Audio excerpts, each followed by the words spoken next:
Welcome into the CHGO Bears Podcast on this Monday morning after a little mini bye. Nice little weekend. I'm enjoying some football. Adam Hoge, Carman and Herb Howard in studio today. Gentlemen, welcome back. Good to be back. It's good to be back. Coming back with a win is even better. Yeah. It's great to see you guys. I'm not going to lie, and I don't want to minimize anything out there, but getting COVID might have been the best thing that's happened to me in a while. I really enjoyed my time off. That was fantastic. Hanging out at home, watching Red Zone yesterday, being on remote with you guys that Thursday. I mean, I missed out on so many things, but I feel so rejuvenated right now. I am ready for the Vikings. Let's play tomorrow. Wow, look at that. What an amazing experience. I highly recommend it. That's a terrible thing to say. But that pitch review has never been more perfect than right now. Yeah, That's right great. there. Yeah, please give us a like. Thank you, everybody. Oh, God, it was a great time. I also have the answer for the Bears, too. So. Oh, you do? Yeah, I do. Okay. I absolutely do. Well, to your point, the first time I had COVID was 2020. It was election week. I was locked in a room by myself, and all I did for a week was watch Yellowstone, football, and election coverage. It was kind of nice. There you go. I mean, sometimes, don't you ever just wish that you could just let me hop off the life train for 5 seconds and just pause, because I know the time is always ticking for all of us. But just let me just step off, let me take a breather, and let me get back on. And that's kind of how it felt like. This is irresponsible podcasting right now, but that's what it was like. No, there were some guys, they were stranded at sea, I don't know, 9 of them or something like that. They were stranded for, I don't know, a week and a half or something like that. And when they got back, they were all it was kind of sweet. Just to be away from everything, away from everybody, no real responsibilities, just make sure this boat don't go down and we'll be okay. Right. You don't listen to what's going on in the world. You have nothing to do other than just let me just survive over here. And assuming you do survive in that situation, then yeah, they came back. They was wasn't that bad at all. It was cool. Get some new perspective. I think I'd rather be locked in a room with a television than out on a life raft. Agree. Yeah. Agree. Right. I got you. What was it? The Bears did that poll with the players at Soldier Field a couple weeks ago. They were like, would you rather be stuck on a cave or on a plane or something like that? They asked all the players on the big board, stuck in a cave or stuck on a plane? Yeah. You know how they every week they do something with the players and put it on the big board during the game? A plane that might not land or a cave that you might not get out of? Those were the two options? Yeah, I think for a week. It was stuck on a plane or stuck in a cave for a week. They did that on the big board at Soldier Field a couple weeks ago. You've got to go cave on that one, I think. Or stuck being a Bears fan. That's not nice. We love this football team, damn it. I'm just saying, that's a dark question to be asking, What was your answer? players of this team that had been struggling at that point. I think most of them went cave. A few of them went plane. I mean, if you're on a plane, is there food? Am I getting drinks? A limited amount. Yeah, there can't be an unlimited amount of Plain drinks. food, and they always run out. Yeah, but plane food, see, that's where you're sleeping on plane food. No, but if you're on the right flight, it's decent. But they always run out on a domestic flight to Newark. You don't want that food. I haven't been on an overseas flight in a minute, but if you overseas flight, Lawrence is delicious. They usually got good food and plenty of it. It's not bad. This little girl was kicking me in the back all morning. I wanted to throw something at her. You should have. Just this morning coming back from D.C. This morning? Yeah, I stayed. I got family, so I just stayed and hung out in D.C. all weekend. Herb, you got back this morning? Yeah, 2 hours ago. That's a nice job by Herb. Look at that. It's a good long weekend. I like it. Can I save the Bears, or do you want to save that for later? Well, let's get to some news off the top here, Okay. because there's some things we do got to talk about. So we have still no official word on Khalil Herbert. Matt Eberflus is expected to talk in a little over an hour from now. But reports out yesterday, and not really too surprising that he's going to miss at least a few weeks. So I don't know if an IR stint is coming or not. They did make a bunch of roster moves today, and that wasn't among the roster moves. So there's at least that. So the Bears, how do they deal with this? Well, I mean, one of the biggest questions that's going to be lingering throughout this week is the health of Roschon Johnson, who also suffered a concussion in that game on Thursday. Maybe the long weekend helps get him back in time for next Sunday's game against the Vikings. We'll just have to wait and see. But meanwhile, they do have D'Onta Foreman. So, yes, he was inactive for a few weeks here. What's his role on the team? Well, this is depth. I mean, this is a guy who ran for 1,000 yards last year when the Panthers traded Christian McCaffrey. So he knows this role. This is pretty good depth to have a guy just come from being inactive on Sunday to, oh no, Khalil Herbert's hurt. Well, this is a pretty good guy to have on the roster. He doesn't necessarily do all the other things well, which is why he's been inactive instead of younger players. But if you're asking him to step in for the starter and take the ball 10 to 15 carries a game, he can do that. I think that's why you heard all spring and summer we were talking about, the running back room being a significant strength of this team because they had so much depth, because they had so much versatility, guys that can do different things. Now, if they're all healthy, sure, I want the guys who can do multiple things. But as they start to go down, I still got a pretty good proven back that can tote the rock for us and play winning football. This is just a lesson to myself and to Bears fans, by the way, because there was all this conversation on this show. I forget the one guy on here who didn't like David Montgomery, but it's like, hey, it's David Montgomery. Is he any good? Maybe do an impression of that guy. Yeah, good player, by the way. It was pretty obvious that he was a good player. Grinder, great guy in the locker room, was having a phenomenal time up in Detroit, who, by the way, gets GM of the year, too, when he was looking at his two options, wanted to play for a winning team. That looks like a pretty good decision by David Montgomery, unfortunately, at this point. Khalil Herbert is 11th in the NFL in yards, okay? 11th.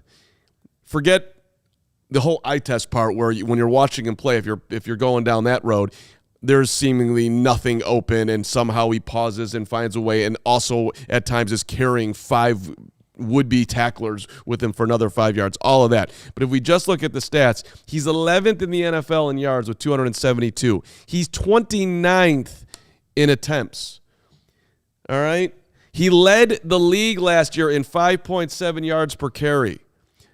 Khalil Herbert's a really good football player. It's a big loss for the Bears offense. I don't care who they have behind him. And, he's. I don't think he's gotten the amount of love that he deserves. And I would also point out that he takes some of the weight off of Justin Fields, who is playing great, but he's going to miss that guy. That's a significant stat, talking about having been 11th in yards and 29th in attempts. That's right. I know Breece Hall out in the Jets is like that too. I think he's 6th in yards and 28th in attempts. So that obviously that speaks directly to their yards per carry and how productive they are when they do get the ball, and probably says they should get a little bit more. I mean, Breece Hall is Devon averaging. Achane is another man that's in that same category. My God.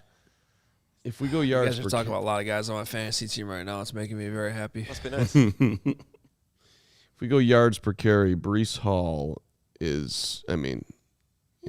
He's getting it done. 7.2. He's getting it done. Is that right? Yes, I just told you he's 6th in yards and 28th in attempts. 387 yards on 7.2 per carry. That's pretty good. Carm, all that said, and everything you're saying is true. Not sweating this that much. Me neither. I don't think the Bears' offense is going to be, nose diving without Khalil Herbert. I think they're built in the system to withstand losses like this for a few weeks, just like they did last year when David Montgomery missed a few weeks. Khalil Herbert came in. You didn't notice too much of a difference. It's partially why they let David Montgomery walk or not offer him more than they did, although they were competitive. They wanted to keep David Montgomery. They just didn't. Lawrence, please clip this for on Sunday when Hoge says that Carm was right and he was wrong. They missed Herbert at Soldier Field versus the Vikings. The bigger issue in the situation is exactly what Hoge said, though. It's whether or not Roschon is able to get over the concussion in time. If he's there, I think they're fine. If he's not, then you do have some problems in terms of D'Onta Foreman, his ability or inability to pass block. And then so do you bring in Kari on those downs, and is that a telltale sign?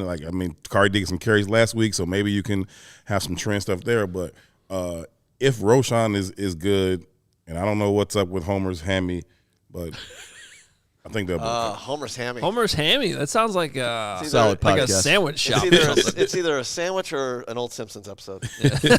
Homer's Hammy. By the way, the Bears also signed Darrington Evans off the Dolphins practice squad. Welcome back. I had a moment of Evans love last year. Yes, you Yeah, did. no, he's decent. He can kick return too. He and most importantly, he knows the offense. Like he was here all last year, so he's bounced around a little bit this year. I think he was on the Bills, the Colts, and then ultimately on the Dolphins practice squad. But he comes back to Chicago. He's on the 53. That's pretty much your confirmation that at least Herbert's going to be out, and then probably either Homer and or Roschon Johnson. They needed some depth there, so they go ahead and make that move. And That thing was pretty swollen in the locker room after the game. It was looking like real cantaloupe-ish. It was like, nah, that's not gonna. You're not gonna get that down and get. Are you talking about the ankle? Yeah. Oh, okay, yeah. You're not gonna get that swelling. I thought you were talking about Homer's hammy. I was like, oh no, I don't. Really that's a lot of detail on a hammy. I don't really remember seeing him. Khalil though, it was like that. There's a lot of swelling in there, and he was like, it was scary more than anything. He was like, at first I thought it was like popping and all that. But. Yeah. Carm wanted to bring up a concern. Thinking about how swollen that was. I don't know if you want to go in this direction right now, Carm. But I'll go down that road for sure. I think it's a fair thing to bring up. So, all right, Khalil Herbert's lying on the ground. The knee was bent in a really awkward way, ankle, whatever, and they examined him forever, took him off the field, and then decided, you know what, let's see what he can do. Yeah. Pitch it to him, takes 2 steps, dies, just rolls over. I mean, wants to be pet. Yeah. That was like, I'm like, you put him back on the field? You couldn't figure that out over there?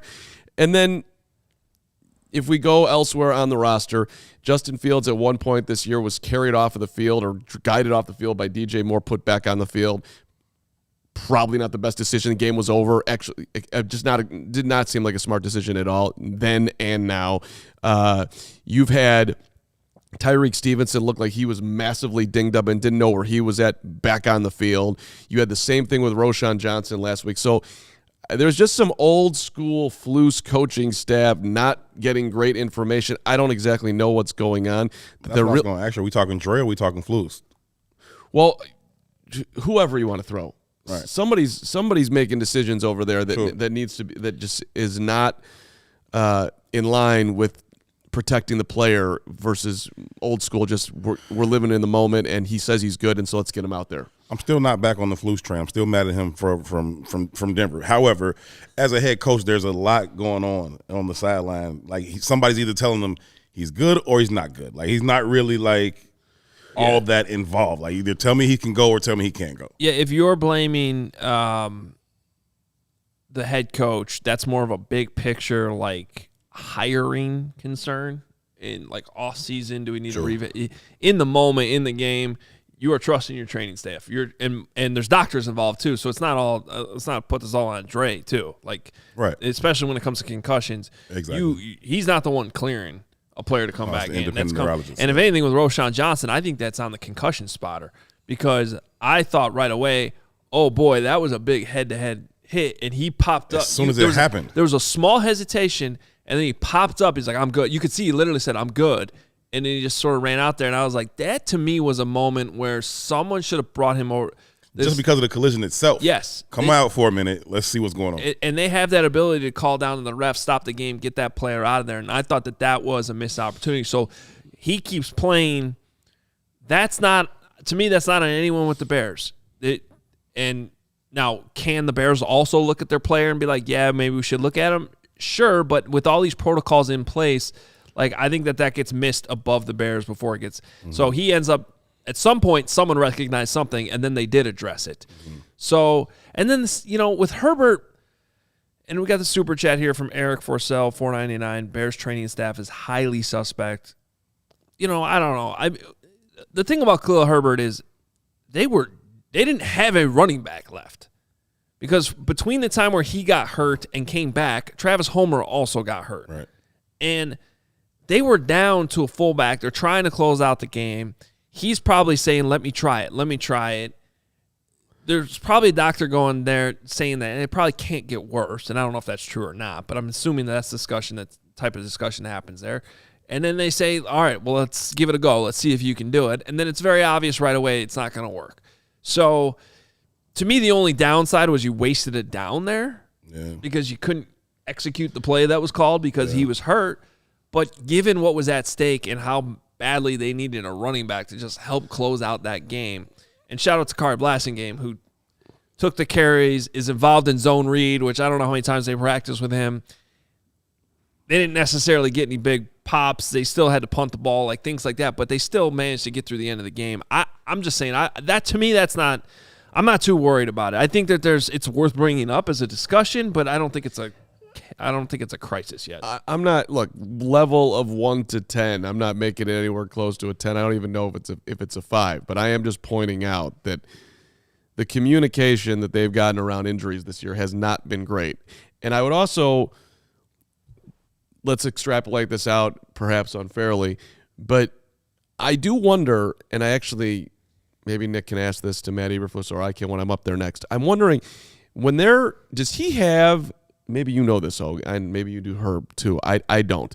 Does he have somebody who is giving him the percentages on 4th and 1s and 4th and 4s and knowing like what the odds are telling him to do? Is there somebody on that staff that's in his ear?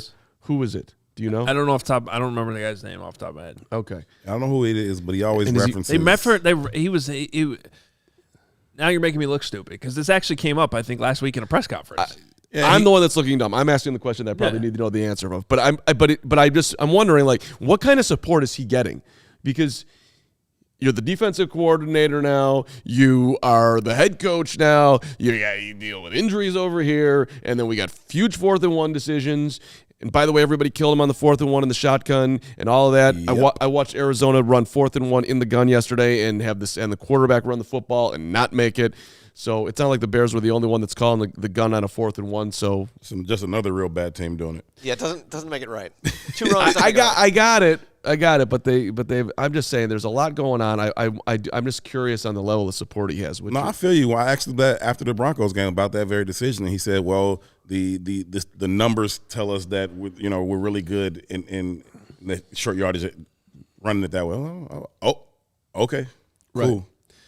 Well, there's which gets numbers didn't hold up last week, did they? I think it's Harry Freed, who is the director of research and analysis. I mean, it doesn't matter who it is. If there's somebody doing it, great. I hope that if it is Harry, that he knows what Harry's on top of his game. I would just say this. In my old man zone over here, which is also a very young old man, like I feel like I'm, 16. You're thriving. You were just having a conversation about 60 Minutes. That's where I'm going right now. If you watched 60 Minutes last night, the first segment on artificial intelligence, look, we don't need any dudes over there. Just get on the cutting edge of artificial intelligence right now and have a robot tell the Flus what to do on 4th and 1, what play to run. That's the biggest thing. Listen, it's this offense with this quarterback that can do this, with these receivers that can do that, this offensive line that can do this. Program that all in against the defense, have them spit it out, let's go, and the Bears can launch themselves if we could just use AI better than everybody's using AI. AI yourself to the title. You're saying we need artificial intelligence. Artificial intelligence. Artificial intelligence. Yeah. It's smarter than us. I like that, and I hate that I like that. Yeah. Artificial intelligence. We need some. You can name it that. You might as well write the halftime speech too, huh? How much? Yes, that too. How much better is artificial intelligence? Artificial intelligence greater than the hits philosophy. Artificial greater than hits. If we get to artificial, well, again, hits is baseline. Artificial, that is next level. Right. We need. You gotta go to artificial. We need artificial. Okay. Wow, that's where we are. I'm with you. Hey, by the way, this was a question asked and answered by Matt Eberflus back on August 13, 2022. So this is last year, but he was talking about your guy, Harry Freed. Harry!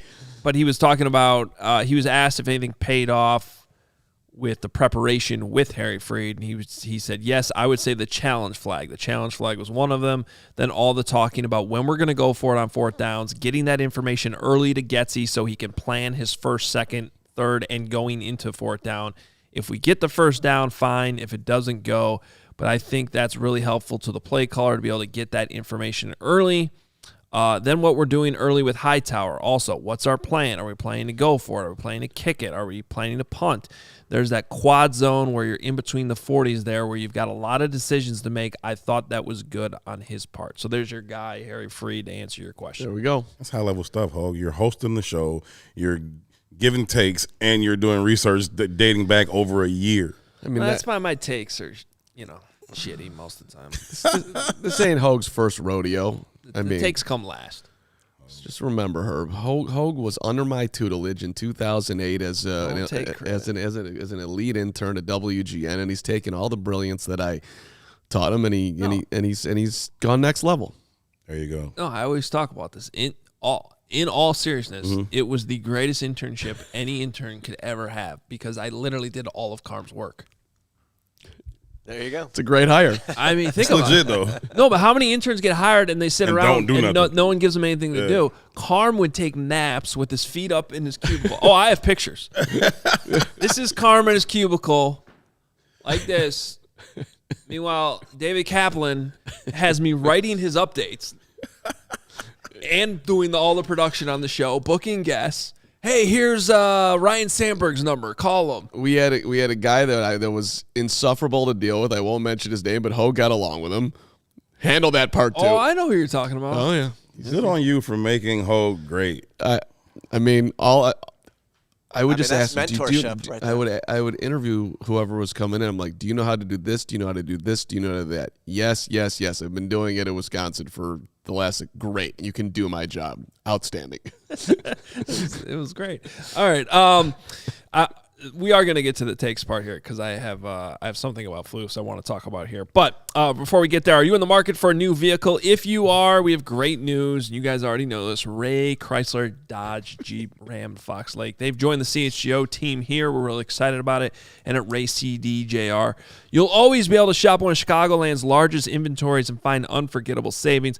And right now, during Ram Power Days at Ray CDJR, only in Fox Lake, you'll be able to secure 0% financing or 17% off new Ram models. But that's not all. Now through October 31st, explore their newly renovated showroom.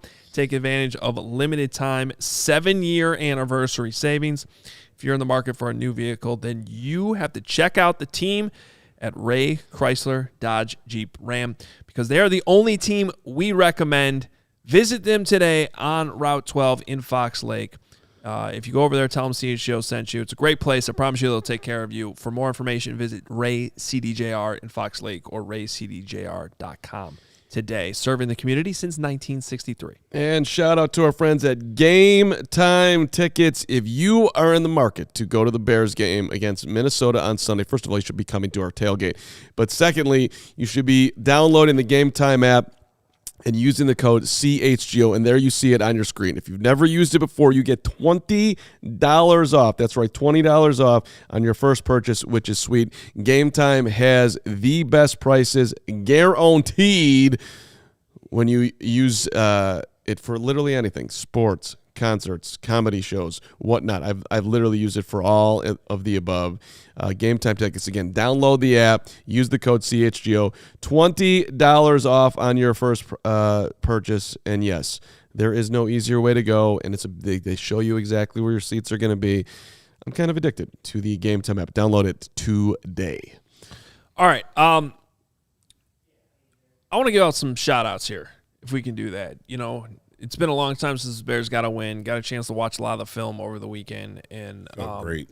Yeah, there's some good things to talk about. Yeah. First of all, shout out Luke Getsy. Luke Getsy just absolutely punked Ron Rivera, Jack Del Rio, that whole defensive crew over there in Washington. Did him in. I mean, it was like every play call was the right call. From jump. 3rd and 9, no problem. 3rd and 14, no problem. We got answers for everything y'all coming with. Yeah, it was remarkable based on a lot of what we've seen so far this season. Just very, very impressive. Just shout out to Luke Getsy for that. Shout out to Justin Fields for And again, I talked about this last week. We talked about it with Cole Kmet on Friday. I think the short week helped them flush that awful fourth quarter, and they were able to just build on what was working against the Broncos. You can make excuses over the quality of defenses they were playing the last 2 weeks. You play who you play, and you execute or you don't execute. And so shout out to Justin Fields. There's definitely a handful of throws still in this game that I wish were a little better. I still think the timing could be a little faster. I think there could be a little bit more anticipation, but overall, it's always Moon too. Yeah, it's always Moon. When he's a little off, it's always Moon. It's like I need him to be a little bit better on the plays that are designed for Moon, because that drag across the middle that ended up on the left sideline, got to hit that. The one earlier down the right sideline, whatever, but hit those things, man. Moon's got to make those are the plays that are there for Moon to make, especially while DJ is going off. Moon's yards per catch could be super, super high because you don't have to get 10 balls, but if he catches, 4 or 5 big ones, then that matters. Yeah, if we're looking at something to improve, I think that's definitely it. I mean, everything with DJ Moore was great. Yeah. There was 3 plays that stick out of my mind right away. The first deep shot to Mooney to start the game, which I love the play call, love the idea.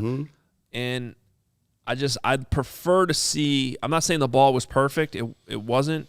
But I just love to see Darnell Mooney run to that spot instead of trying to turn around and catch it, because that slowed him up.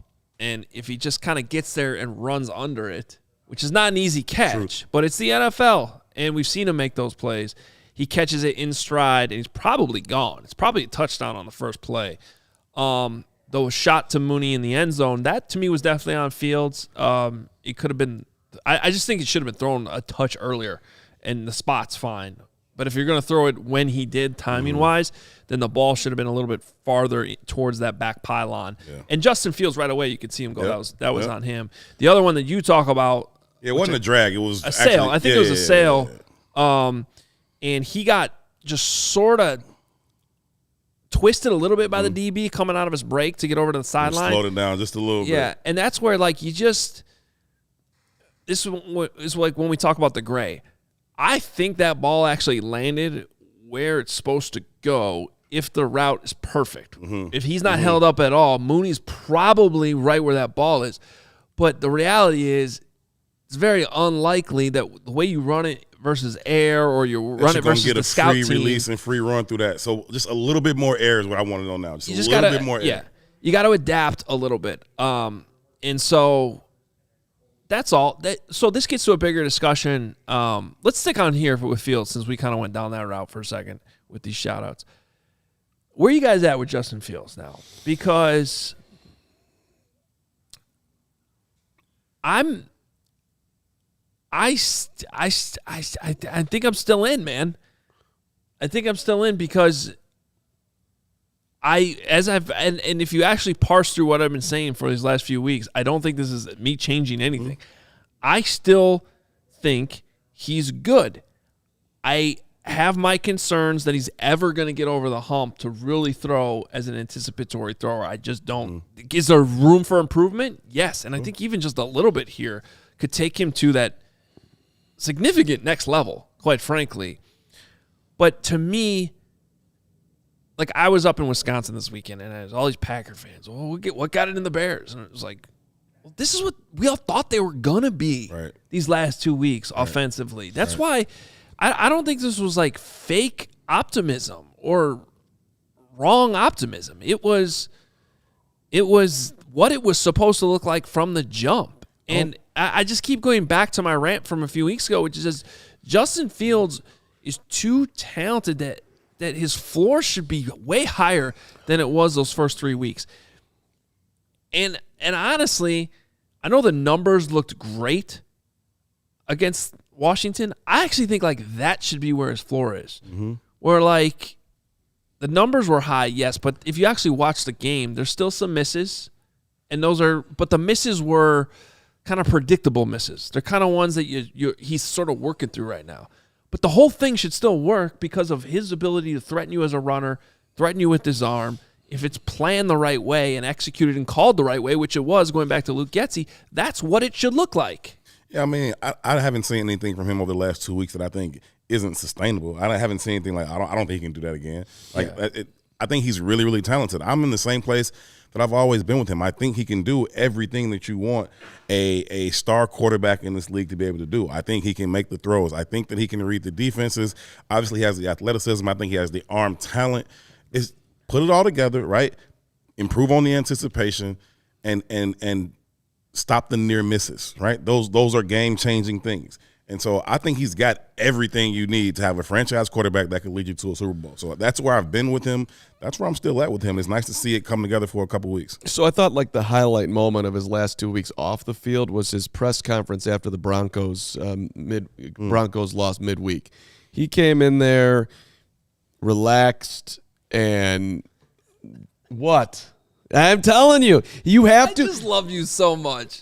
You have to see. Evaluate the film. You're just straight. No. Evaluate the press conference. I'm evaluating the person. I'm evaluating the person. Okay. You've got to be able to handle everything that comes at you to be the Chicago Bears quarterback and a team that hasn't won the Super Bowl in 1985 with a fan base that freaks out every week and lives the season week to week like I guess most football fan bases do, but we are on the high end of that. So there is a lot on his shoulders. And the fact that he came out of that Denver game and everyone's freaking out, they've lost 14 in a row, and he was basically pretty damn ass calm with a smile on his face, and then he comes out on Thursday night and performs his best game of the year. I just thought that was this was a huge week for him. And we kind of missed the boat here, or at least I did, where, look, I don't care if it was against the Broncos. We've been waiting for the Bears to unlock their offense, and they did in the Denver game, and then they backed it up again. And he looks like when he's bad, we've said, like, okay, that's not what a good quarterback looks like. Well, when he's good, we can do the same thing. This is what it's supposed to look like. He's running the football. He's getting 57 yards. He's hitting huge deep shots. He's making incredible throws to DJ Moore in the corner of the end zone. He's looking way more comfortable, in control. He's pointing the finger at him or pointing the thumb, whatever, when things aren't going right. And yeah, he's not going to be a top 5 quarterback in the NFL. Sorry, he's not that good. But could he get to a quarterback that you can win with and be in the whatever top 10, top 12, 13, whatever? I think he can. I still think that I still don't think you should limit the ceiling though. I'm not out on top 5 either. Yeah, I'm not. This is a point I wanted to get ahead. to. Well, here's a comment here from Rex. Yeah. His numbers are the same as Lamar and Hurts through his first 30 games. Again, if you can't build around that, that's on you as an organization. I think there's some truth there. His numbers right now with Mahomes on the season are pretty identical. Yeah, but come on, is he as the counter is he built up all his numbers against the Broncos and the Commanders.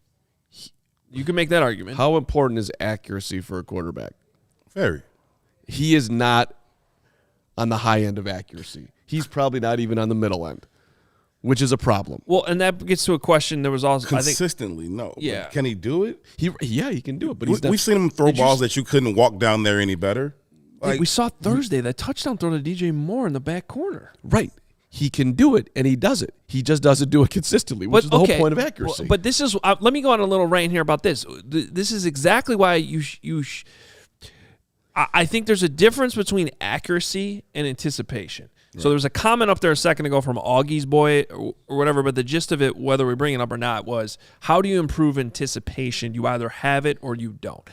I think he's late on every throw. That was the comment. I think there's some truth to that anticipation is something instinctual that you either just sort of have, like Brock Purdy has something there instinctually that's just there, okay? Good for him.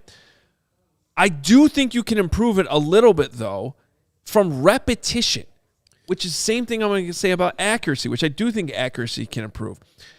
We rush these quarterbacks so much. And it's like any craft in sports or life. The more you do it, the better you get at it.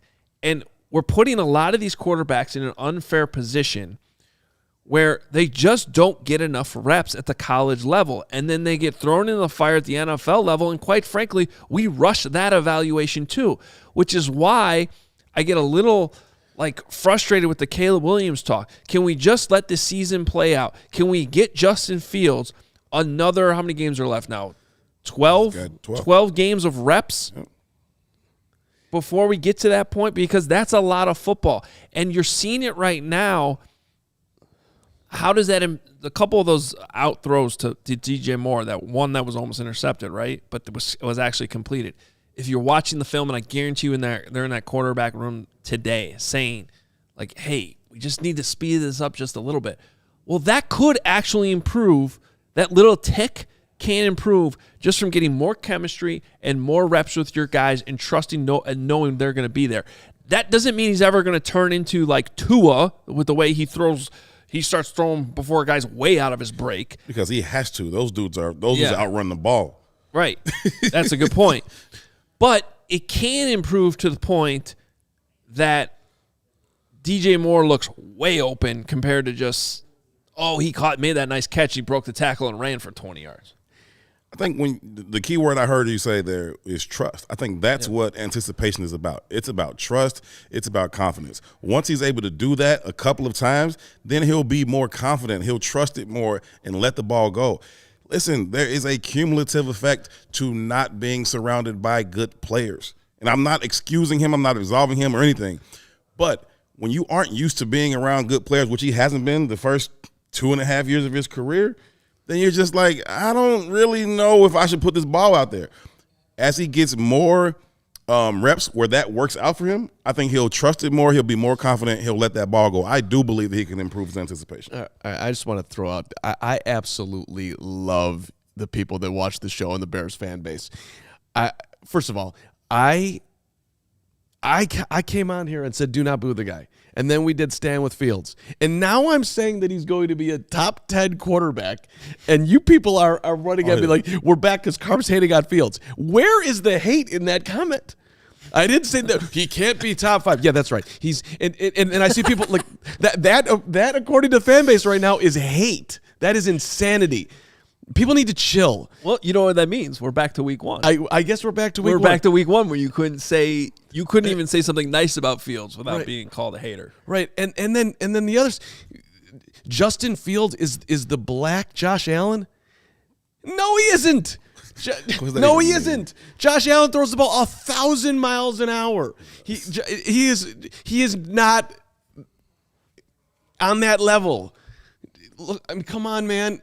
Josh Allen's thrown for 4,500 yards 3 times. He is an insane physical specimen too. Stands 6'5", and you correct the now. And Justin's got all the physical talents. I don't understand what we're missing here. I think you can win with Justin Fields. I think he has unlocked himself in this season. So let's keep rolling here. I don't think you should ever boo the guy because he's a phenomenal individual who works his ass off, who does everything he possibly can to be great. I love his character. I love it. This guy cares in enormous ways, and he's enormously talented. He just doesn't throw with any anticipation, which is what Hoge's talking about. Can you get better at it? I think you can, to your point, Herb, when you have more elite players around him. He does it sometimes with DJ. But because they get on the same page. I think the Josh Allen comp is maybe because he is not necessarily one of the guys you point to as an elite anticipatory thrower either. Mm. Right, but he's got his arm strength is so he's got that insane. Brett Favre thing though. Like I don't have to be on time because I'll just gun this thing past you. You've seen that with Fields too. In fact, the example, I think the best example is that last touchdown to DJ Moore on Thursday. Like that throw was late, and he just said "fuck it" and he fired it. Corner thought he had a pick 6. He thought he had a pick 6, and Fields was like, "Nope, that's going into my guy's hands," and then it turned out to be a touchdown. So, honestly, that was like a Josh Allen play. That's real. Sure. And by the way, his lack of accuracy might have helped on that one because it was a little bit off. Whatever, DJ made some insane. Now you sound like a hater. Yeah, now you sound like a hater. A little bit off. Yeah. When you take his game-sealing touchdown throw and turn it into inaccurate. How great was that catch? How great was sick? DJ went crazy. That was a crazy play. But like all of it was nice. I mean, even the arm strength on the first touchdown. First, the eye discipline to hold the safety, and then you pull that trigger and you shoot that thing in there. Like Justin can do what needs done. Agreed. All right. The throw to the I've said it now 5 times on the show. The throw to the corner is what a top quarterback and a top receiver combo in the NFL do. The Bears just did it. Yeah, it was nice. All right, couple more questions I have for you guys. All right, one is where. So we talked about where you guys at with Justin Fields right now. In conclusion, Herb and I haven't gone to the Hall of Fame, and Carm thinks he's a bust and should be out of the league. Let's go. Right. Can't. So trade him now. Because it's funny how you can do segments like that, and that's what's heard. I love it. It's great. Yeah. I love what we do. Where are you at with Luke Getsy?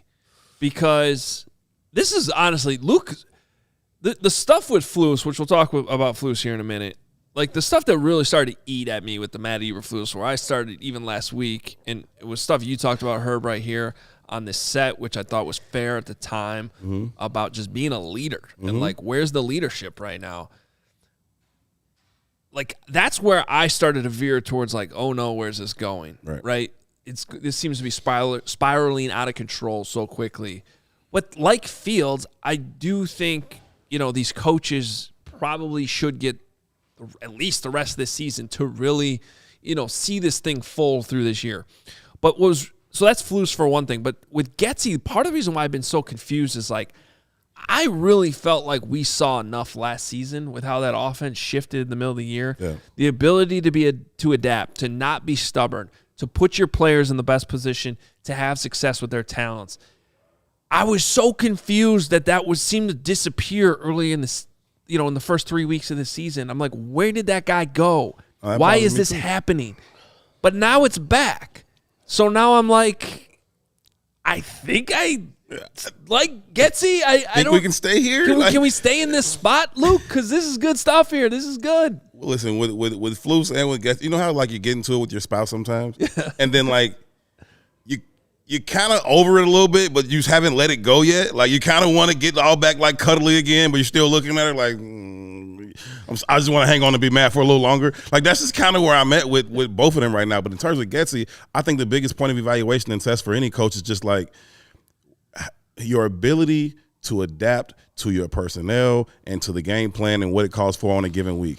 And sometimes he's shown this stubbornness to just, I'm going to do this thing that I want to do, whether it's putting my players in the best position or not. And then there's been other times, like you referenced last year and the past 2 weeks, where he's completely scrapped it, flipped it, and done what's best for the team. He has that ability to do it. It's like the consistency thing with Justin. You got the ability to do it, so can we keep doing that thing, please? And if he does, then I'm fine with making nice in the house again. The huge adjustment on the 4th and 1, all of a sudden they figure out, okay, let's do what everybody else is doing. I give them credit for it, even if it was late. Sure.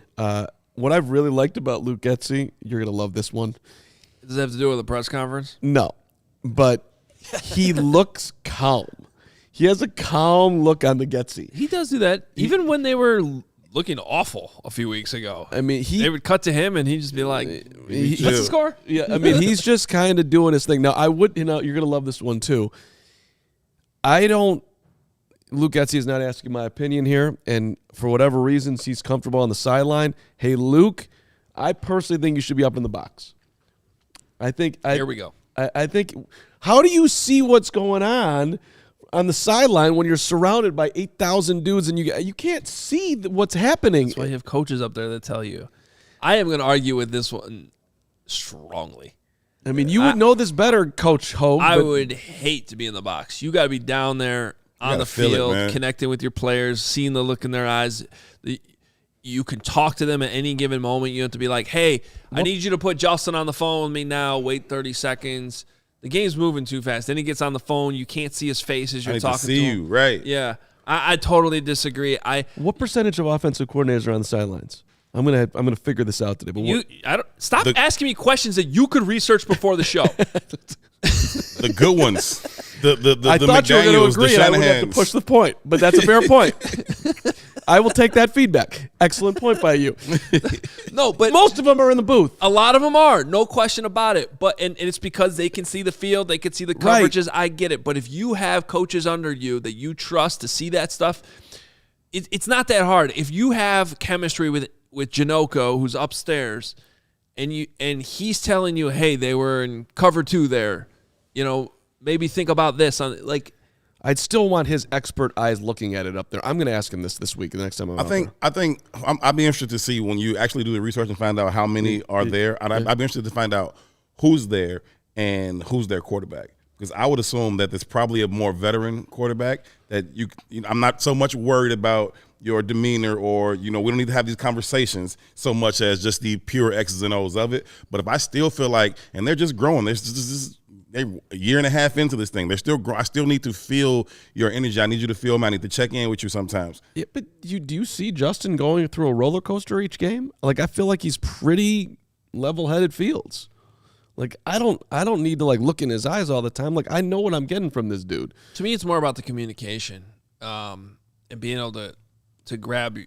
And it's not just the quarterback. You got to grab your running back. Hey, you got to make sure you use this technique on this protection. There's a lot of different stuff going on. I'm a sideline guy for sure. I would just feel like claustrophobic in the box, not being able to communicate with my players. That's just me personally. That's how I feel. I like DC's in the booth.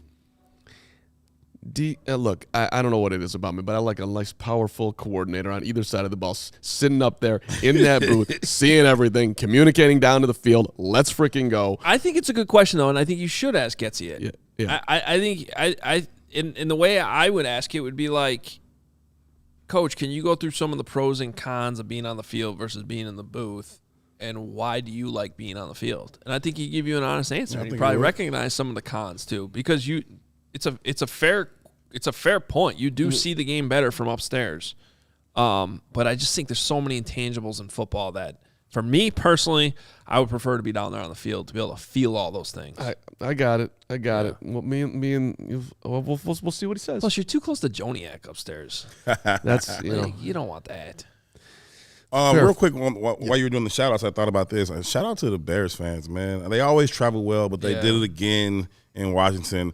Just being out there, I'm always out in the tailgate stuff, doing fan stuff before the game, and they were just out there in droves, just Bears gear everywhere you could see. And then usually, or at least the past, 12 months or so, they haven't been able to make their presence really felt in the stadium, during the game, especially talking about fourth quarter. To get them back in the space where let's go Bears, fourth quarter, taking over that stadium was really, really cool. They were enjoying themselves. Shout out to the Bears fans for how they travel, for how they continue to show up for this team, whether the team shows up for them or not. Come out to the tailgate on Sunday. We'll see you. I know you're going to be there. Bears fans, even every single one of them. I mean, this is just a rough show for me on the chat. They're just killing me on Carm's negativity, but I love every single one of you. You're welcoming you back. My God, trip on the IL. But the passion is second to none. God bless. Gotta love it. Good to have a win. I mean, that's all it is. The order, everything's back in place. Everyone hates Carm again. It's just, I gotta wear it. We gotta wear it, man. Is it crazy how fast the pendulum swings for Bears fans? They loved you for a few weeks there whenever they wanted everybody fired. When the Bears are bad, I'm popular. Oh yeah. when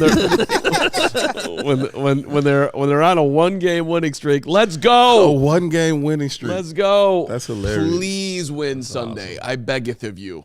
We need this dub. That secondary has to get healthy because Justin Jefferson will hang 3 bills on them. He got hurt yesterday, though. He's out. Yeah. So he's out. Well, we don't know. Spreading false. I actually think he's going to play. I was watching the game. He pulled up a little lame. He didn't come back in the game. There's no timetable. But he stayed on the sideline the rest of the game. He didn't they carted him off or nothing like that. It wasn't. I mean, it's never good when you don't finish the game. It's never good when you don't finish the game. Yeah. But it didn't look like that bad of an injury, and this guy's been durable as hell. So we'll see. I mean, they were deep in their corner bag in Washington. The Bears were deep in their corner bag to the point I was like, "Where is my roster? This is getting out of hand. Who is number 30?" I got a couple more big picture questions I want to ask you guys here. But first, how you like that tropical beer hug right now? It is phenomenal. It is 9.9% alcohol by volume. Just a casual 10% on a just what you need after a flight with a kid kicking the back of your seat. Oh, I wanted to elbow that kid. How old was he? Stop. I think it was a girl, and I think she was like 3, but still. That's tough. Yeah, I mean, you just can't yell at a 3-year-old. You can't do it, you right? Yell at your own 3-year-old. No, you can't do it. You can't do it. And I'm a grown man. I'm not going to turn around and talk to the mom either. It's just like, kid, come on. Yeah, you just gotta eat it.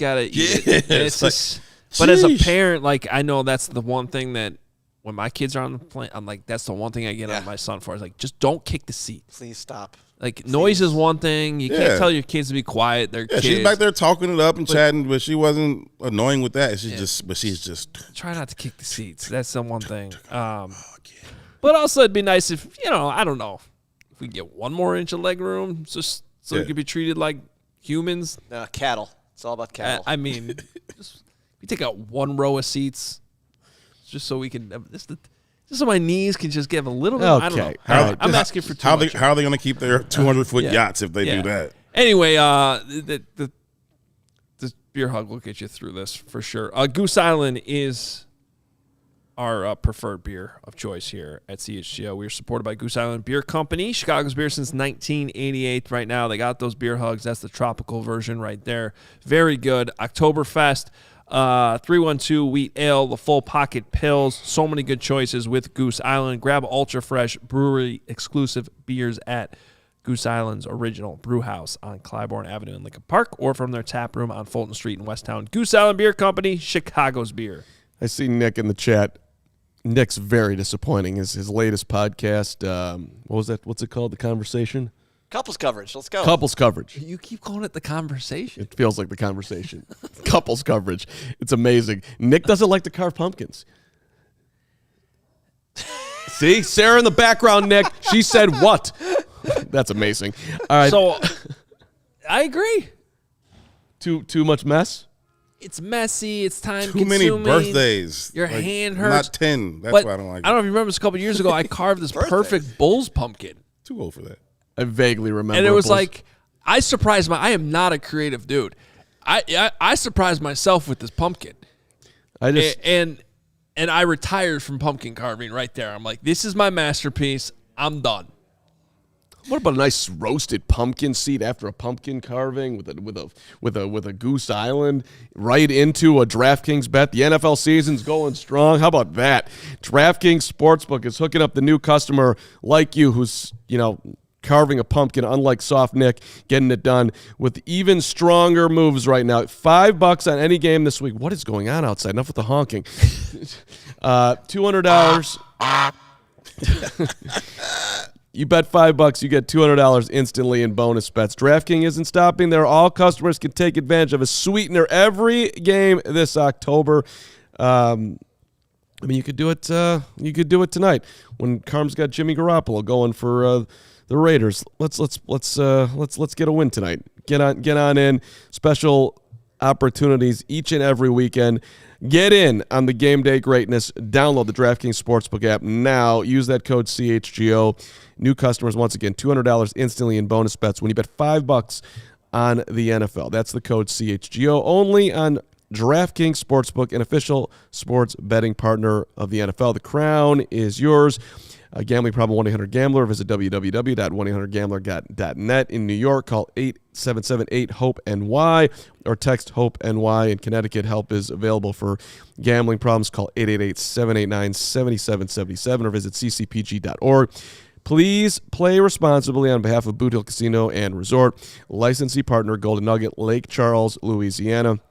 21 or over, age varies by jurisdiction. Void in Ontario. Bonus bets expire 168 hours after issuance. See sportsbook.draftkings.com/football terms for eligibility and deposit restrictions, terms, and responsible gaming resources. I'd like to take offense, by the way, for those who are saying that I wrote a secret Bajan Man song and a secret Peterman song, and I don't have a song for Justin Fields. I mean, that's not true. That's not true. I have multiple Justin Fields songs written. I just haven't sung them yet, but they are written and they are ready. Oh, you have sung one. What was the QB1 song? And that's thank you. QB1, my QB1. I mean, we could bring that one back too. This is the worst song. QB1, my QB1, okay. Hallelujah. That was the first song. That was the very first song. I do have one tease because Carm, believe it or not, came up pre-show with a music video idea that I actually kind of like. Uh-oh. I actually kind of like it. I've already said I'm not a music director and I don't want to be a part of this, but we'll see how that works. So there's a little tease for you. One is in the chat would be, yes, you want to see a CHGO music video. 2 would be no. Just to show you. But that people would be dying for this. They would love. I don't know if they'd be dying for it, but I think they'd be dying if for it. it's Dying properly from it, executed, it could be good. Dying from it, yeah. 1, if you want a music video. 2 is no. Let me ask y'all this. Yeah. Did Thursday night's win make you more or less angry about Sunday's loss to the Broncos? Well, for Braggs, it was 100% more angry. The guy couldn't even enjoy the win. I don't think he enjoyed anything about his weekend. He's still mad about losing to Denver. I'm willing to get over that because I'm just like, at the end of the day, that Denver loss is not costing you the Super Bowl. It's probably not even costing you the division, okay? Like, this is about incremental improvement, learning how to win eventually, and hopefully Thursday night was them learning how to get over the hump that they obviously couldn't get over Sunday. There's also a scenario in which they win that game Sunday and they don't come out the way they did Thursday and they lose that game. That's true. It's the NFL. You never know. So that's where I am on that question. What I think, here's my question back to you, though, Herb. Did Thursday's win change anything for you with Flus? Yes, I told you I'm almost ready to, go back into the room. Like, I'm almost ready. You're back for cuddle time. Yeah, I'm almost ready to go back to the bedroom. I'm still on the couch, though. How about, but no, I listen, I think that I was pissed last Sunday. Yeah. Pissed. Last Monday, super pissed at the dude. And the way he handled all of it made me even more pissed. The Claypool stuff honestly made me more angry than all of it was just it was just super pissed. But you bounce back, you go out on the road, short week, you flush it, you get a win, cool. So I'm coming back around to the Flus. I'm just a little slow because I was really, really pissed last week. The Monday presser was his worst performance. That's when I thought he was going to be getting fired because I'm like, you cannot convey a message, and you are the face of the franchise. That's when I was talking that leader of men stuff, and yeah. and somebody close to those people messaged me with that thing, and I was like, I said what I said. Like, I don't know what you want me to say. I said what I said. Right. But and here's the thing. I think it was all fair. Like, look, we're doing a daily show here, and we got to react to stuff that's happening in the moment. Things were spiraling there. And I think everything you said last week was fair. I was in agreement with you. But like any player, you do get to get better. You do. You do get to learn from That's your the beauty. mistakes. There's another game. And the same thing happens as a coach. New information Trust me, has come to light. I've been there. Like, you're allowed to learn from things you fuck up, whether it's a game or a press conference or interaction with the player. And it helps in a short week. Yes. So I guess this was the theme of the whole show, right? Does Matt Eberflus deserve a reset? Like, yes, you're 1-4, you're not 0-0. Sure. But big picture, like, this season is still about developing Justin Fields. It's still about showing improvement as a football team. And I don't think 7 wins is off the table. No, I don't think it's off the table. I thought they were the reason why I was so mad, and I'm still am. Sorry, the look on Carm's face when I said that. My bad. The reason why I'm still so mad, is I thought they were fringe playoff. I thought they were had an opportunity to sneak into the back door of the playoffs this year, be in that in the hunt column, try to get that last wild card spot. And I think that when you give away games like that, that's the difference between being able to sneak in the back door or not. And that might be the case. Like, we might be looking at that really matters. I don't think they were going to make a run or anything like that. But it's like, dude, you had one. I don't know. Whatever. I won't go back to the decision on 4th down. But it's like I didn't like it. I was very mad. But yes, I'm willing to reset. Let's move forward. There's still 12 games to go. What can we do to improve? He has reopened the Flus door, if you will. If they go and beat Minnesota and beat the Raiders and they're sitting there at 3-4. They should have been 500. Right. I get that annoyance and I get Braggs' frustration because, look, they should be 2-3. I get all of it, and it's like, oh, man, the climb right now is incredibly steep. And if they lose a tight game to Minnesota and you're sitting there at 1-5, it's like, well, that feels like it's going to be it. You're in last place. You got a loss to the Vikings. You got a loss to the Packers. Right. It's going to be an extremely tough climb. But they did win last week. They did bounce back, and he made adjustments both on and off the field. I pressed him too, at least. I've been trying to get him to talk about himself when I'm out there. Hey, man, how are you handling all of this? And he gave one answer where I thought was actually kind of interesting. Most of them, he just, like, I get nothing and I feel like an idiot. But he talked about being a servant. How you're being the front of the franchise. Like how have you handled that, or how's that weighed on you, or what have you learned, or whatever. He's like, I don't look at it like the front. I just feel like I'm a servant.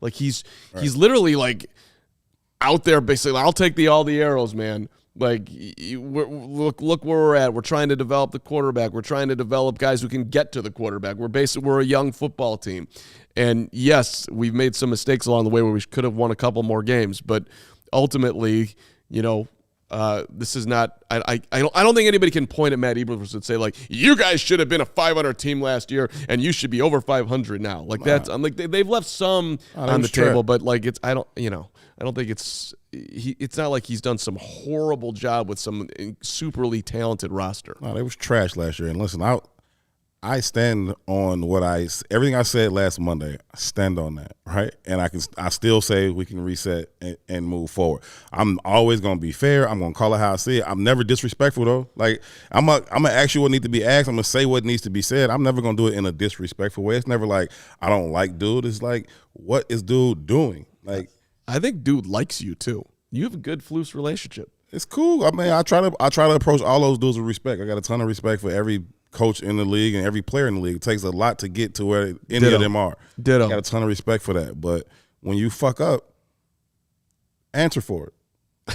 Yeah, it was bad there. I mean, let's not, just because they won one game, we can't get away from everything that was happening there. I mean, there's a reason why things were written, including by myself going into Thursday, like what could actually happen if they lose this game. If you polled everybody right now that's watching the show or whatever, just Bears fans in general, does Matt Eberflus get fired at the end of this year? I bet you it would be 75% would be the bet that yes, he does. You want a poll? Let's do a poll. Yeah. But, okay. I don't know if we want to do that poll. Do we want to do that poll? Did you just say that? I'm just saying it. You're saying it out loud, but you're not actually saying it. I don't think we need to do that. Let's wait till next. Well, Hoge, you make the executive decision. I mean, I'm just putting a poll on the YouTube chat if you want. I can do it every day if you want. It doesn't matter. Go ahead. Do the poll. Do the poll. All right. Do you think Matt Eberflus will be fired at the end of the year? Prediction time. Okay. The next question I'm going to ask you guys, because I'm just so done with the extremes at the end of the year. We can get there when we get there. How good do you think the Bears think they are right now? The players or management? Probably more relevant management, because I think that they thought that they were what we thought they were at the beginning of the year. Yeah, like how everybody thought they were going to beat the Packers at Soldier Field. Yes. They thought that too. Yes. And then they got smacked. And then I think they thought they would beat the Bucs. Yeah, they thought they would beat the Bucs. Nobody really thought they would go to Arrowhead and win that game. I don't think they thought that they would have beat the Chiefs, but they certainly expected to be more competitive. Like the Vikings played a one-score game against them. I think they thought they would be 4-1, maybe 5-1 right now. 4-2 at worst. No. Or whatever. I got that wrong. Yeah, 5 games. Yeah, so you think I think they thought they'd be either 4-1 or 3-2 at worst. Yeah. See, I think they would have bet that they were 2-3 or 3-2. They should be 3-2. They should be. They Bucs, should be. They could be. Broncos and Commanders. Come on.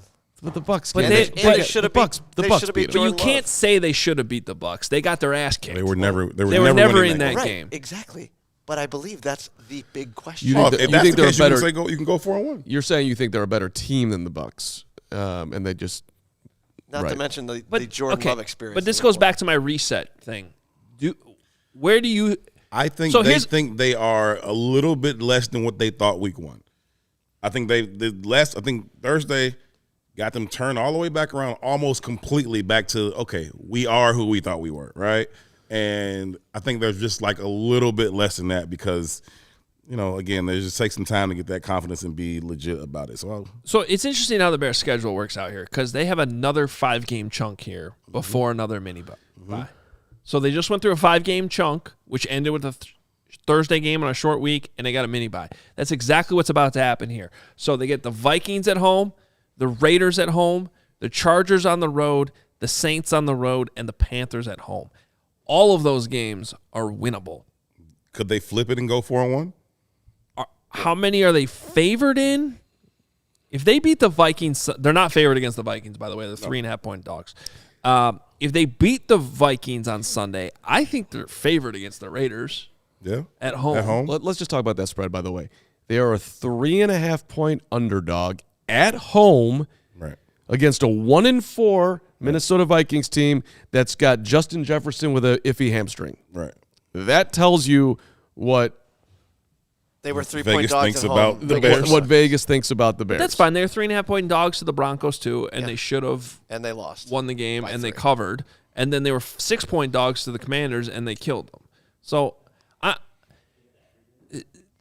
I mean, it's just reflective of the market. I don't think it's unrealistic that they can go 4-1 over those next games. I think 3-2 may be a little bit more realistic. I think going out to LA and beating the Chargers is going to be a tall task, and I'm not sold on them beating the Vikings. I hope they do, but I think they can get the Panthers and the Raiders for sure, and we'll see about that going to the Saints thing. But between the Saints, Chargers, and Vikings, I think they drop at least one of those and maybe two. So I think 4-1 is a legitimate possibility.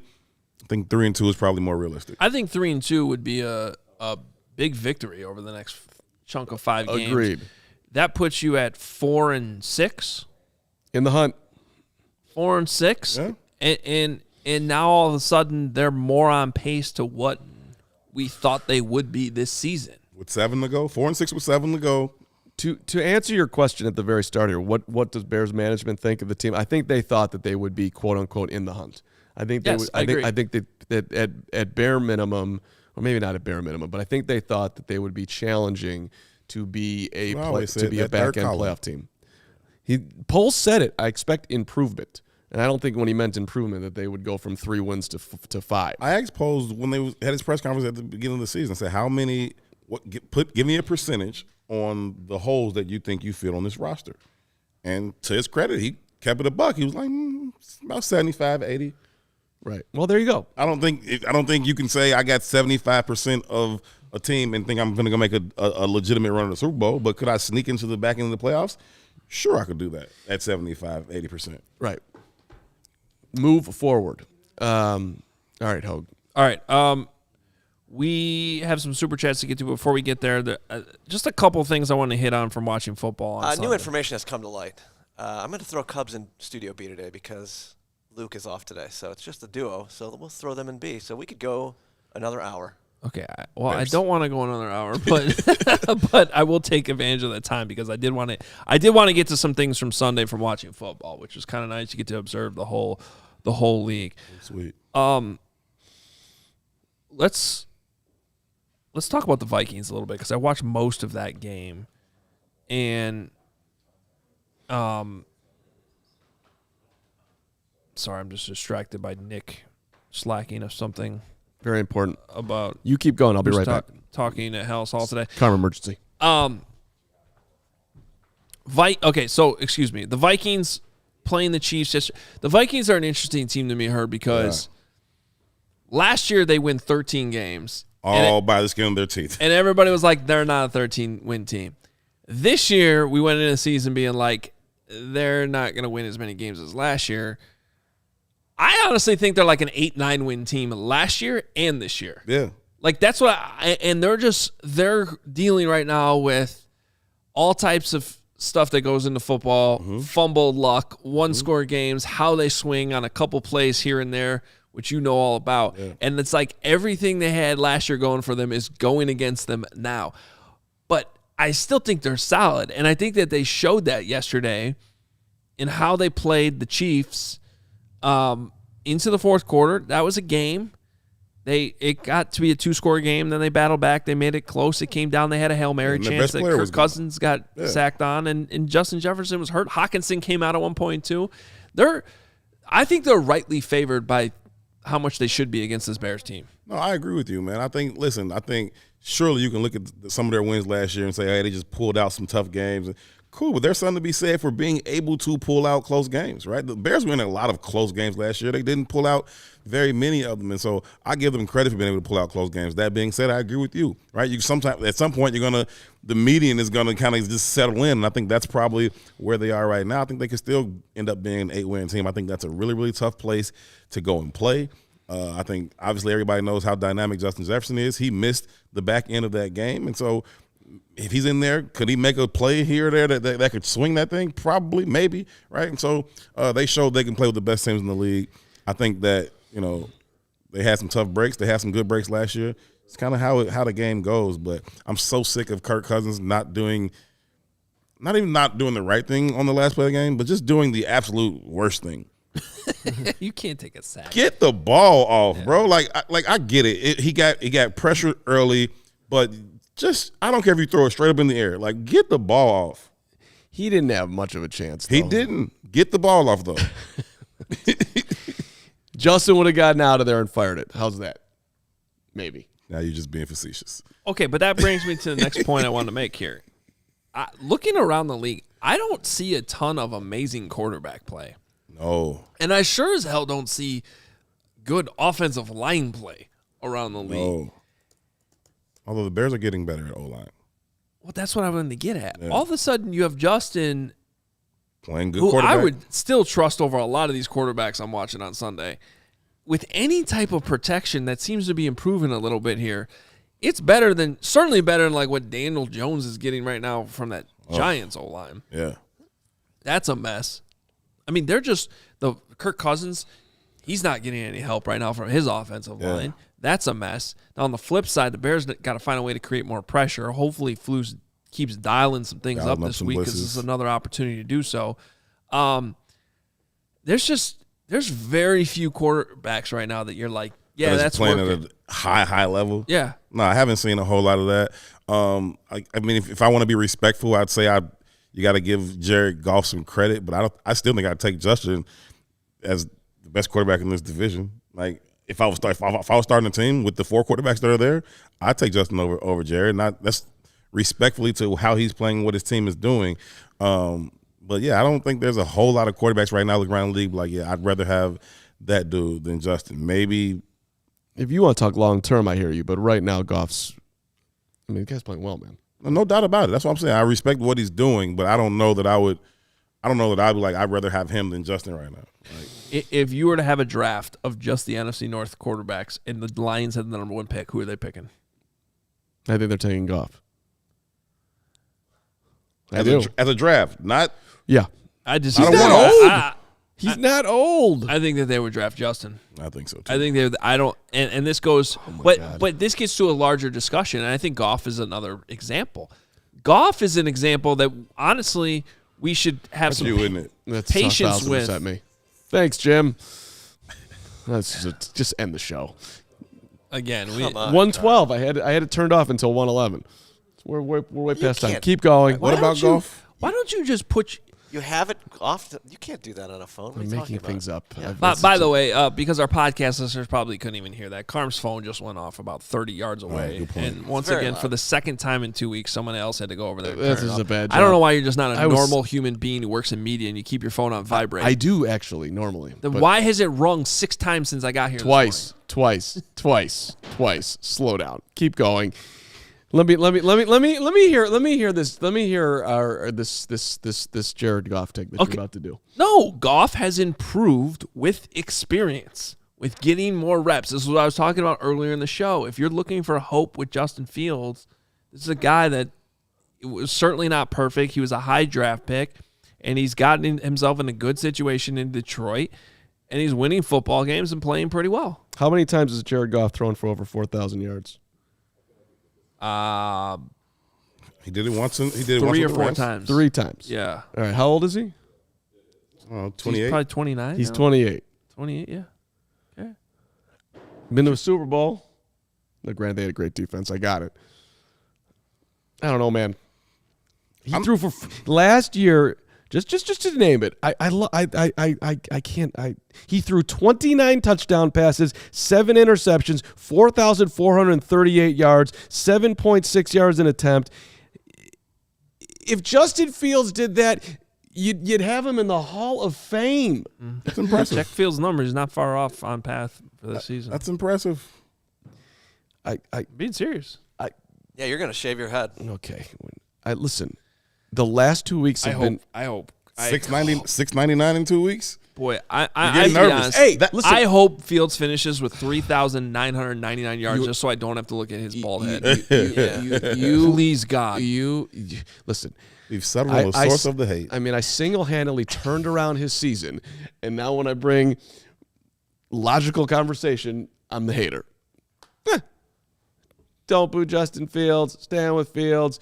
Get the whole fan base engaged. I did tell our social media team to look up the Justin Fields numbers since #StandWithFields started and Cole Kmet's numbers since he joined CHGO. I mean, I'm just saying. we should be 2-0 since I basically saved the season. Give some respect to Jared Goff. I mean, come on, man.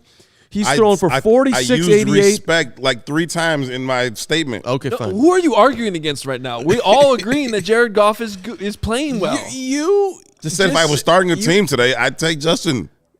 You take the younger guy who can run, and he's not old though. The Lions are not making that switch. If you got Dan Campbell on here, him and his red nose would come and fight you for Jared Goff. They are not making that switch. No way. We have to take him together, Hoge. That dude is intense. All right, and giving quarterback props. I'm sorry, Brock Purdy, dude. Yeah. I don't know what. It's not just the system because he's legit. Jimmy Garoppolo. It was the system, and you could tell, Brock Purdy, dude. I don't know. He's just running it. He's got a lot of help. He's in a perfect situation. All of these things can be true at the same time, but there's something there. He's got something. I didn't even realize he was their captain until yesterday. For some reason, that mattered to me. I was like, oh, he's their captain too. Right. Not just like this young kid that's just playing well that nobody can explain. Yeah. But the whole team is like, yeah, we follow that dude. Well, so that by the way is, if you were just looking at his stats and seeing the Niners, you're like, oh, well, he's a product of the system. They've got a great team. He's got Debo. You can basically throw anybody in there.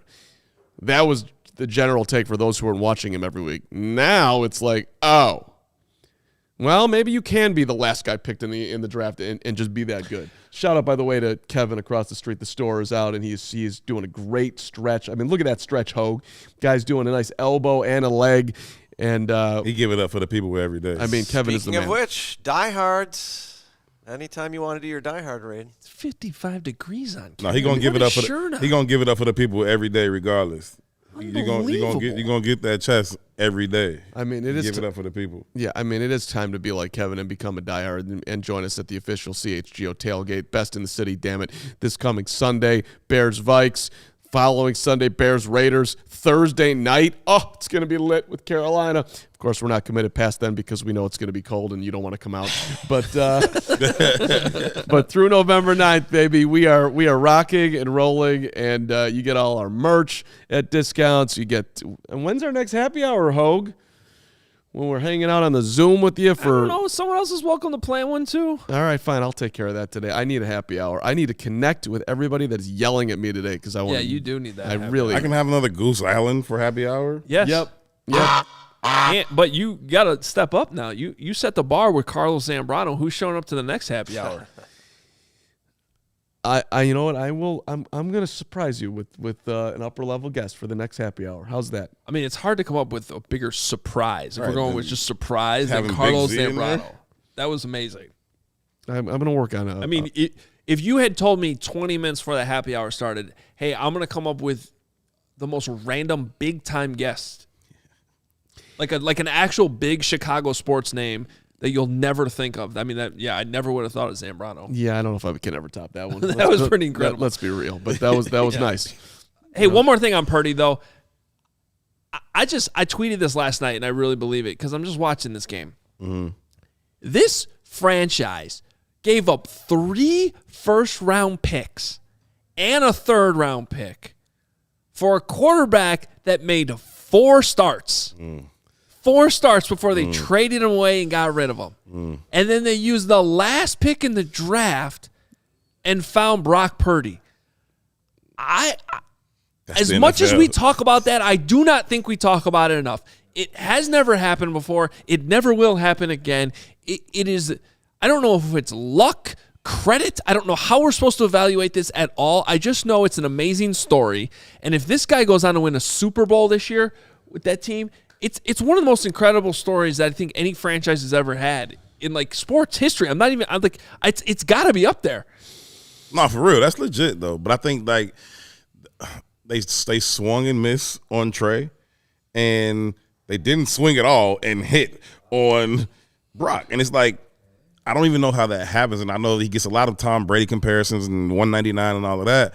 But it's like, how does this even happen right now? And I think that just the level of quarterback play that you see right now from some of these college players and just the amount of football that these kids play at an early age now is making them a little bit more prepared. I mean, we talked about it a lot the past month or so ago with Bajent and just being prepared and ready to go. And I think Brock had, like, 46 starts at Iowa State. He played for, like, 5 years. I think he may have been a COVID guy too. With the you can see the way he throws the ball, man. You talk about anticipation. You talk about just understanding what's happening, and he throws with he's calm and confident. Now, I'm not saying that there should be some new rule we're all following where we're like, yeah, draft the more experienced guy over the incredibly talented, pure athleticism guy. But what I am saying is I think viewing it in terms of, high ceiling, low floors. Like, I think these guys coming out that have just played so much football have a high floor. Like, I know this sounds crazy, but if Tyson Bagent ever had to come in the game here this season because Fields gets hurt, like, I think he can be okay. Like, let's say you got a 10-point lead on the Vikings and Fields, God forbid, gets hurt in the late third quarter. I think Bagent can get you to the finish line. I'll go you one better. I think, really, God forbid, if Fields misses 4, I think Bagent can get you 2 and 2. Yeah. Bagent's going to be in the Hall of Fame. The guy's unbelievable. I loved my. We got to get out of here. Yeah, newer information has come to light. We got to go. Yeah. That's unfortunate. Okay. Can we get any of these super chats in? Yes, please. Yeah, let's get a few of these in. Let's start with Derek Davis. Derek Davis here, $9.99. My super chat from earlier got skipped, but I want to back Carm because I met him at the marathon yesterday. Cool guy, even when the cameras are off. Also love Herb is on the show. Now, Derek, you might want to take a COVID test. Derek, I tested negative. Don't listen to him. Derek was awesome. I went out there to support Kevin Kaduk, our head of content, and it was just, I didn't realize that I was like literally right at the finish line, basically. And Kevin, when I saw him, I did not realize that. I thought it was like further down, a little bit further down. So I thought I had missed it, but then when I didn't, I was so super excited to see him. It was awesome. But then I left my coffee mug out there. I went back out to get it an hour later, and I met Derek. We had a nice little conversation. Dude's down in Indy. He was out there to support his mom was running the race. Derek's running his own marathon coming up here. So really appreciate the super chat too, Derek. It was awesome to meet you yesterday. $5 from Isaac Siegel. Just wanted to say how bad I feel and sorry I am for what's happening to your people. Carm, love you, and all you guys would love. Isaac, you're saying that because I'm Jewish, and so with the conflict that's going on and all that, I hate, to be honest, on this whole thing when people pick sides. People are just in the middle of the politics of all this. I just find it to be so unbelievably depressing when you see like this side and that side and people trying to support. It's like, look, man, everybody ultimately to me wants the same thing, which is have a quality life and eat and vacations and work and be able to do their thing. And it's just it breaks my heart to see what's going on for everybody involved in this, and especially the people that are caught in the middle who are just trying to live their lives. But thank you for the chat. Well said. Chris Piguero, $9.99. Rojo comes out of the game when he gets hit in the head. CMC gets absolutely destroyed, gets smacked helmet to helmet, and doesn't come out. Could I get some consistency, NFL? Yeah, it's good one, Piguero. It's also not easy, but Rojo didn't come out right away. I think that's kind of part of the issue there too. Next one, Law. I was cheering for that play too. Yeah, Leon's first super chat. Shout out, Leon. Thank you. Appreciate it, man. In the short term, just get some wins. In the long term, I don't think Flus is the guy. That's what Leon says. Leon, you're not alone on that. We'll see, though. I think he's taking a major step forward. Hashtag new song coming. Is that what it is? There's a new song coming, Well, baby. it's supposed to be the music video, right? New music video coming. We'll see if we can put that all together. Otherwise, I'm just going to sing a song. And Can it debut on MTV? no. Is that still a Right thing? here. All right, John, $5. You can say how Fields and Getsy improved on last game, but what did Flus improve on? Are we just crediting him? Are we just crediting him with not losing a 96 win probability game? Here's what I'm crediting him with: getting them ready to go, despite all the noise, and the players still playing as hard as they did. Because I thought, I'll raise my hand, I thought it was on the table that that's a they quit on him game. The way things were trending, I was worried that was going to be, we were going to be having a much different conversation Thursday and going into Friday, and just because that's how everything seemed to be going. It seemed to be going that direction. So I agree with you. It's 1 week. I want to see this thing continue to build, but he deserves his props for this one game. I sat here last week and I called and I challenged him as a leader of men. It takes a leader to guide them through that week. Now, to his benefit, it was a short week, but he got them ready to play. They went out there and performed on national TV.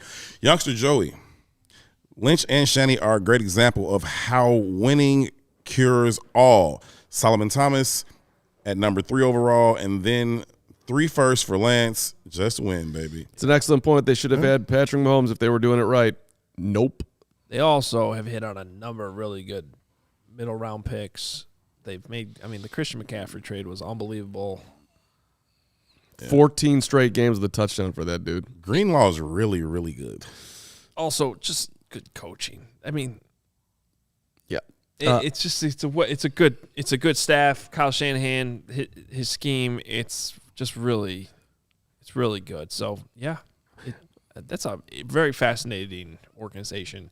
I'm telling you, if the 49ers win the Super Bowl, like just the book that gets written about how it all came together and all the mistakes that were made along the way, and it still led to a Super Bowl, it's going to be incredible to read about. We got to go, Ho. Keep going. I know. Football, CF Candy. What is Fields' EPA against the blitz? Can he improve? I don't know, man. We'll look it up. It's getting better, CF. But yes, he can always improve. Nathan Johnson, $5. What if the Bears had kept Roquan and Sanborn, then got Carter? That second he wasted could have been used to trade for Wright if they had picked earlier. If they had picked Carter. If they had picked Carter, I see. Yeah. That's a lot of moving pieces there. I don't necessarily disagree with the premise, but that's a lot that's got to I don't think you have Darnell Wright in that scenario, but could you maybe have paid a... Jalen Carter killed someone yesterday. He's going to kill somebody every week. Yeah. Jay Toasty. Getsy called a good second half challenge. Call a good second half challenge. Let's see Getsy it. call a good second half challenge? He's suggesting that he's not calling good second half. Oh, okay. Alex Emmerling, $2. I know we have a lot of needs, but DJ with Marvin Harrison Harrison Jr. Look at you. I love that.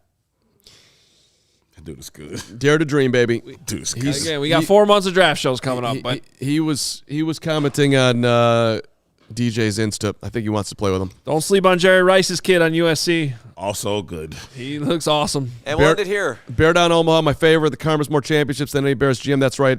Where's my trophy? Congrats, Carm. Over that one. No, over this one. Yeah, it was a team effort, but let's be honest, it was all me. We got to get going. Cubs up next. CHGO Cubs with a little bit of a delayed start. We'll get you there. Make sure you check out the CHGO Locker. Some people were commenting on Herb sweatshirt. Yes, you can buy that there. You can buy Carm's. You have to go to the DMVR Locker to buy the one I'm wearing. I'm representing the Colorado. That's a good one.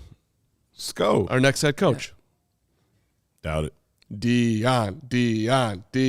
Bring him home. Now, that would be fun to cover. That would be amazing. We're out here. We're back here noon tomorrow. Cole Clement in studio for the entire hour. Don't miss tomorrow's show. It's going to be a lot of fun. We will talk to you then. We all silly like the mayor.